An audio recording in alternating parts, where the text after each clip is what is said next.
Good morning बच्चों। आज हम विज्ञान भारती भाग 2 कक्षा 7 का पाठ पौधों में पोषण का अध्ययन करेंगे। कल हमने जाना था कि पोषण क्या है। हमें अपनी दैनिक जीवन में जो क्रियाकलाप करते हैं उनको पूरा करने के लिए ऊर्जा की आवश्यकता होती है, और यह ऊर्जा हमें किससे प्राप्त होती है? भोजन से। और भोजन को हमें ग्रहण करना और उससे ऊर्जा प्राप्त करने की क्रिया है पोषण। इस अध्याय में हम पढ़ रहे हैं पौधों में पोषण। तो कल हमने पढ़ा कि जो पौधे होते हैं उनमें पोषण कई विधियों से हो रहा है। पहला हमने पढ़ा स्वपोषी वह पौधे जो अपने भोजन का निर्माण स्वयं कर रहे हैं उन्हें हम स्वपोषी कहते हैं। यहाँ ध्यान देने वाली बात थी कि यह पौधे हरे रंग के थे। किस रंग के थे? हरे। और यह सूर्य के प्रकाश की उपस्थिति में अपने भोजन का निर्माण कर रहे थे। क्या किसी बच्चे को याद है जो पौधे अपने भोजन का निर्माण कर रहे थे, जो प्रकाश संश्लेषण की क्रिया थी, उसे कोई बच्चा बताएगा? हाँ नाजरीन, बताओ। कार्बन डाइऑक्साइड और जल सूर्य का प्रकाश पर हरित की उपस्थिति में ग्लूकोज और ऑक्सीजन का निर्माण होता है। बहुत सुंदर। तो बच्चों, आपने जाना कि कार्बन डाइऑक्साइड और जल सूर्य के प्रकाश और पर्णहरित की उपस्थिति में ग्लूकोज का निर्माण करती है, और यह प्रक्रिया क्या थी? प्रकाश संश्लेषण। बहुत सुंदर। इस प्रक्रिया को अभी हमने गणितीय सूत्र में यानी रासायनिक सूत्र के माध्यम से बताया था। क्या कोई बच्चा बताएगा वो फॉर्मूला क्या था?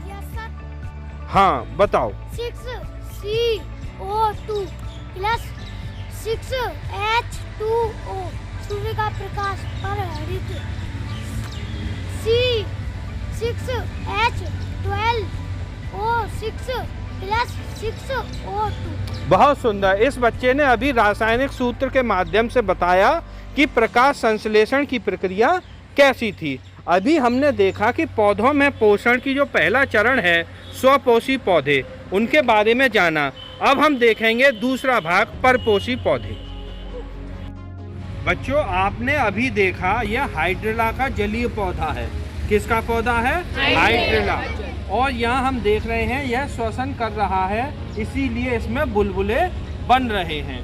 तो यह तो हाइड्रा का जलीय पौधा था। अभी हम ऐसे पौधों के बारे में अध्ययन करेंगे जो कि हमारे स्वपोषी नहीं हैं। बहुत सारे ऐसे पौधे होते हैं जो हरे रंग के नहीं होते। तो जो पौधे हरे रंग के नहीं होते वह अपने भोजन का निर्माण स्वयं नहीं करते। तो ऐसे पौधे जो अपने भोजन का स्वयं निर्माण नहीं करते उन्हें कहते हैं हम परपोषी पौधे। और यह परपोषी पौधे भी हमारे 3 तरह के होते हैं। पहला हम देख रहे हैं मृतोपजीवी। मृतोपजीवी में वह पौधे होते हैं जो मरे हुए पेड़ पौधों के अपशिष्ट से अपना भोजन प्राप्त करते हैं। और दूसरा है परजीवी। ऐसे पौधे जो दूसरे जीवों के यानी दूसरे पौधों के भोजन को अपने भोजन के रूप में उपयोग करते हैं, उन्हें कहते हैं परजीवी। और कुछ पौधे ऐसे भी होते हैं जो कीटबच्ची होते हैं। कीटबच्ची पौधे वो पौधे हैं जो दूसरे कीटों का भक्षण करते हैं। अभी हम इनको कुछ उदाहरण के माध्यम से सीखते हैं।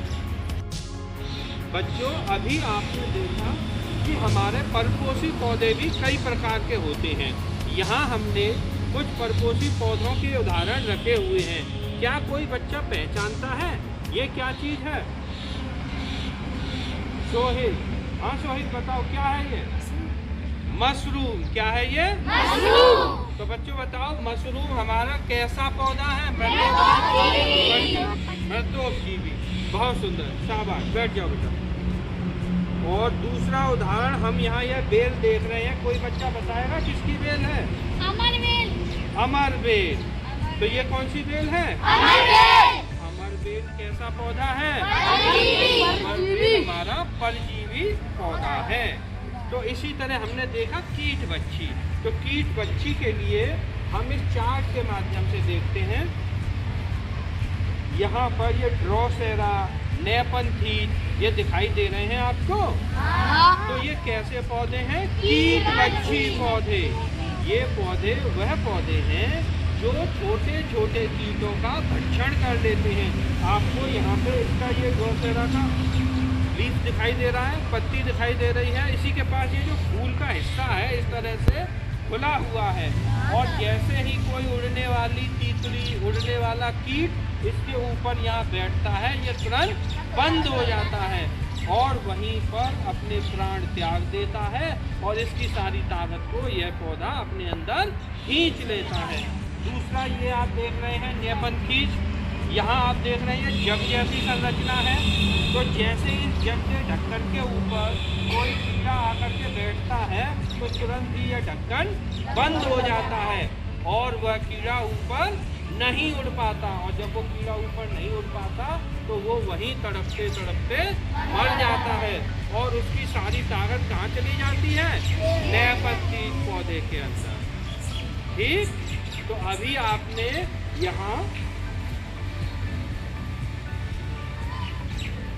देखा कि जो पौधों में पोषण है वह स्वपोषी है। स्वपोषी कैसे रंग वाले पौधे होते हैं? स्वपोषी हरे रंग वाले पौधे हैं। और जो पौधे हरे रंग के नहीं हैं वो कैसे हैं?